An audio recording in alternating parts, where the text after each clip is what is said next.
take questions for Justin and Michael, and then get back to questions for Coach Central. Rob, go ahead.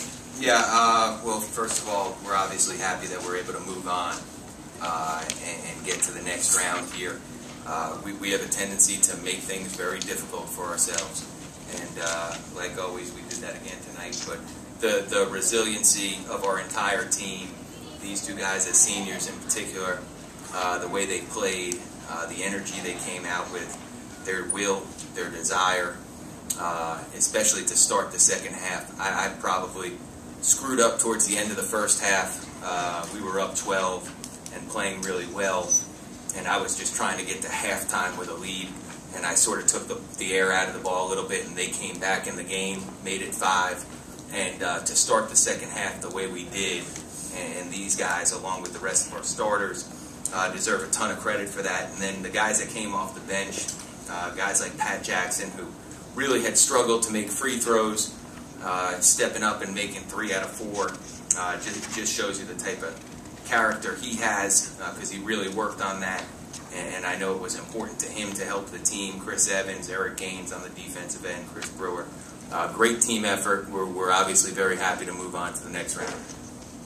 Questions for Michael or Justin? Michael, you said a week ago you were already wanting to play the Zips again. Just wondering how you feel about, you wish you hadn't said that, or how you feel about it now.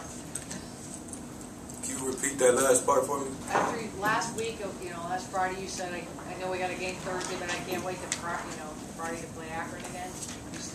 How do you feel now that you got that chance? Oh, not just myself, but the whole coaching staff, our fans, and our university, we all are excited. We felt like the last 2 times this year we blew both games, and we didn't look past Western Michigan, but we knew in the back of our mind what we wanted again, and that was revenge. And we got that chance coming up tomorrow night. It's going to be a good one. I know my boys are going to be ready. Our coaches are going to have us ready, and we're going to try and come out of there with a win and get to the championship game on Saturday. It's not just about Akron, though, and as Coach said, we're happy to move on, but we're here for the MAC tournament, and we're trying to get to the tournament, so when we do that, then that's when we'll be happy. Mike, what happened early on with the loose ball out of bounds? Looked like you grabbed your hamstring. I went to save the ball. I tried to throw it down the court, so I didn't throw it in for an easy layup. I came down on top of, I believe, 2 chairs. Went to my hamstring, but I'm a tough kid. It hurt at the time, but I knew that losing would hurt even more. So, I came back in. My trainer worked it out a little bit. We're going to get the treatment that I need to for tonight. It's not going to hold me back, but it's not about me. It's about my team. We all have bumps and bruises, and we're all here for a reason. That's for a championship. Justin, you said Friday night. You were really hard on yourself Friday night after the loss to Akron. How much did that play in tonight to how well you played? I mean, you came bounce back real well. Yeah, it was a focus of mine. Oh, my bad. It was a focus of mine, definitely. Coach always told me since I was a young sophomore that, good players don't have back-to-back bad games. So, I wanted to come out and make an emphasis early, let them know that I was here and I had a bad game last game and I wasn't trying to do that this game. But overall, we played a great team effort. Guys were looking for me. I was looking for my guys. And, when we play like that and hustle the way we did tonight on defensive end, we took the beat. So we just got to try to carry that out for 2 more games and hopefully we can and come out Saturday night with the trophy. Mike, could you take us through that play with Sandro? I don't know if it was intentional by him or not. I know that when I went in to follow up Randall's rebound, I received the elbow to the, I want to say, whatever side of my face it was. I don't think he meant anything by it. He's a big guy. I don't take anything from it. Moved on to the next play, but unfortunately for him and his team, he was ejected for it. The NCAA this year, they made that a rule, a point of emphasis about elbows above the shoulders, and I think they did what the right thing was. Back right. Justin, down the stretch, did you tell your teammates, give me the ball, I'll get you the win?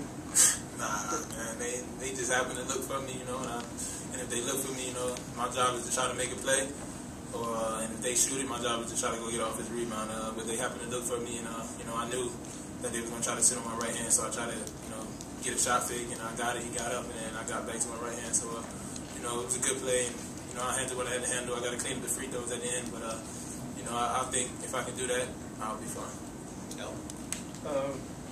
Justin, what happened on the sideline or side out? Vic got caught for I think it was the first time. Which I don't know. They be calling so many fouls. I mean, I don't know. Which one? Which one you talking about? Big foul. The fourth foul. Offensive foul? Yeah, right. Was it? Yeah. You're talking about the offensive Fourth foul is an offensive. Oh, yeah. I mean, I don't know. You know, I just try to come out there and screen properly. He called it on me. He said I was, you know, a little too aggressive earlier, so he had to call it. I understand that, you know, referees going to be referees. They're not going to get every call right. So I just got to try to adjust. And, you know, coach believed in me as a senior to not pick up my fifth foul and finish the game with my teammates, and that's what I did. Wow.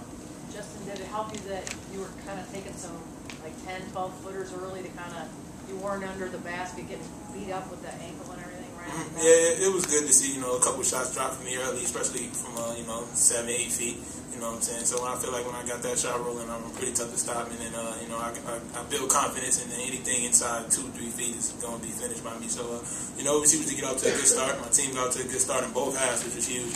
But, you know, I think we just got to clean up, you know, our laziness. And when we up 20, you know, we can't think, all right, the game is over. You know what I'm saying? Even with 7, 8 minutes left, because like Coach always tells us, you know, guys in this tournament are fighting for their lives, and they don't want to lose, and they're not going to go away easy.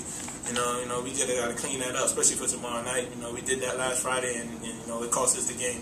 And hopefully, you know, tomorrow night, if we get a lead on them, you know, me and Mike as seniors, you know, we got to, you know, get the team together and tell them we're not giving up the lead, whatever the case may be. And, you know, I think if we do that, we're tough to beat. Justin, at the end of the game, you kind of went up to Bernard. What is playing against him meant to you? I know it was a lot. You know, I knew he was a senior just like me. You know, we've been playing against each other for 4 years. You know, I know it was his last game. You know, he just told me to keep working. I told him to keep working with whatever he do. He told me he's going to do his football thing. And, you know, I told him I wish him the best with everything he does. You know, that's the type of guy I am. I'm never holding any grudges in any other player, especially a big man. You know, and I got respect for all the bigs in the league. So, you know, he's a real good dude, man. We've been good friends for 4 years. And, you know, it's sad to see him go. But, you know, good luck to him. Justin, you had mentioned, you know, being up by 19 points and got to clean some things up. What do you guys attribute to like a lack of a killer instinct in those kind of situations all year, and then even in a situation like this where you know there's no tomorrow if you don't win? I don't know. It just seems like when we get 20, you know, guys start making more shots than what they've been making, and you know, we gotta clean it up, man. We gotta move the ball. We can't get standing. We can't, you know, try to win it by ourselves or make a home run play just because we're up 20. You know, we just got to stay solid, especially on defense. I think that's the big part. I think it's really the defensive side. We gave up 2 threes, right? At a 3 and an and 1. You know, and that gave them guys momentum, and then, you know, and they get their spirit back up, and then they fought back into the game. You know, I think we just got to make sure we kill people's will. You know, it's been important for us all years. It almost came back to bite us again. You know, and we just got to take what coach is going to give us, especially with the edit we got tonight, and make sure we don't do that. We did that last Friday. It really hurt us. You know, it was really big for us, and hopefully we don't give it up if we get the lead. So We'll take one last one from Dave in the back of the room. For either of you guys, they had to play 2 games. You had a lot of rest. Now you've just played a game. Akron has rest. Advantage you, advantage Akron. We're 21, 22. It's basketball. Yeah, we've been doing this our entire life. And at the end of the day, we're seniors. We got 2 other seniors. And we have a team behind us that we don't want to lose. So the rest and all of that is out of the window when you make it to the tournament. UConn did it 5 games in a row last year. So 2 games back-to-back, 3 games, it doesn't matter. When the ball goes up, all of that has to go away. We just got to play basketball, compete, and do what we do, play Kent State basketball, and we'll be fine. Michael and Justin, we'll get back to the locker room. Thank you. All right. Questions for Coach Center? Rob, it seemed like you had an answer for every run that Western had, except for the last one. Can you talk about that situation, especially at the end, because it seemed like it almost got away from you, almost like the first time you met this team. Yeah, you know what? It's 31 games into the year now. There's times when we get a lead and we don't do a great job closing those games out. Tonight, a couple mental errors. We didn't shoot our free throws great towards the end. In the second half, we were 10 for 17 from the line. And we sometimes make it much more difficult than it needs to be. But you know what? The one thing our kids are, they're incredibly resilient, and you know, when those errors or whatever it is take place or lapses take place, for the most part, we've done a great job battling back and not allowing that to affect us and finding a way to come out with a win like we did tonight. And you know, Western Michigan deserves a lot of credit. I mean, they made some shots. They did a good job getting back in the game. But we were fortunate enough that we made just enough plays towards the end to close it out. Not only has Akron rested for a week, their last opponent was you. Does that put you guys at a disadvantage? You know what? I don't know. You know what? You'll have to ask me tomorrow night after the game. If we win, then I'll say no, and if we lose, then I'll say yes. 44 points in the paint this evening. Did you intentionally try and take it inside and go after bigs? You know, for us, when we're in the half court, we try to play inside out, and Justin Green had things going for him. Justin Mans did a nice job finishing inside, so we had a chance to score a lot of points inside. Mike had a couple finishes in the paint, so we always try to do that. We're not always as effective as some games were more effective than others, but tonight, you know, we were able to finish in the paint, and we were able to get a lot of baskets down low. Talk about your start. You had 4 of your 5 steals in the first 7-8 minutes. Really, I don't know if you didn't really aggressively go after them more after that, or just talk about what that did for you. Well, we did. I mean, it was a great way for us to start the game. I thought it was important for us because we play well when we create a lot of turnovers, and you know, we were able to do that to start the game, and I thought that got our energy going and got our mindset in the right place. They ended up, as they got behind, shooting a lot of threes. So for us, we're not going to get as many steals from inside out or doubling the post, which is something we like to do when the other team's shooting a lot of threes. And in the second half, you know, half of their shots were threes. So it makes it harder for us to get some of those, you know, turnovers in the post. But I do think it was important, a great way for us to start the game. It helped a lot. Coach, regarding Michael's comment last Friday night about, I know we have a game Thursday, but I'm looking to Friday, were you at all worried at any point this week about focus or lack of concentration? No. I wasn't worried about that at all. I really wasn't. I mean, you know what? I know that these kids, look, Akron has a bye. You know what? It would be like asking the Ohio kids or more the Ohio kids than the Toledo kids. Ohio knows who their next opponent is. They've known that all week. Whether they win or lose is not going to be based upon, they're going to be focused on Toledo.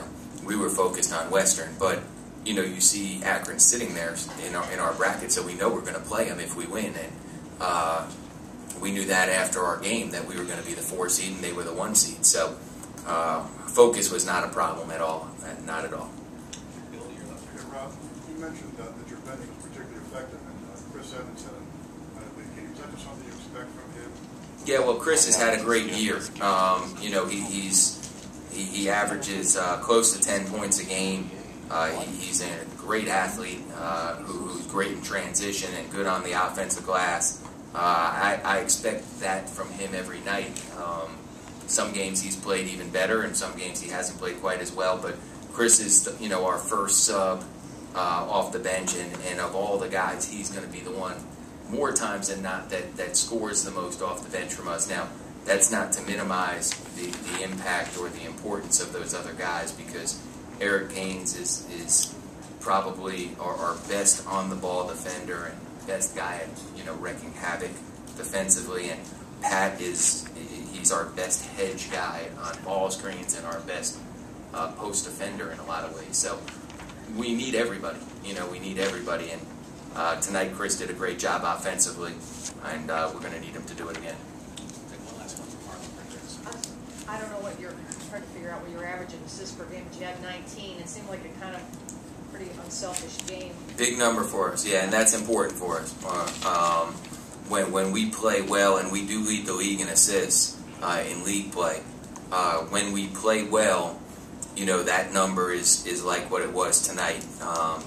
You know, and again, we do have a tendency sometimes for the ball to stall in somebody's hands, and that's when we struggle. And there was a point there towards the end of the first half that it did stall, and that allowed Western to get in from 12 to 5 at halftime. But we started the second half with a great mindset and a great job moving the ball. And again, that's why we had 19 assists tonight and 9 turnovers, which for our team really, really important.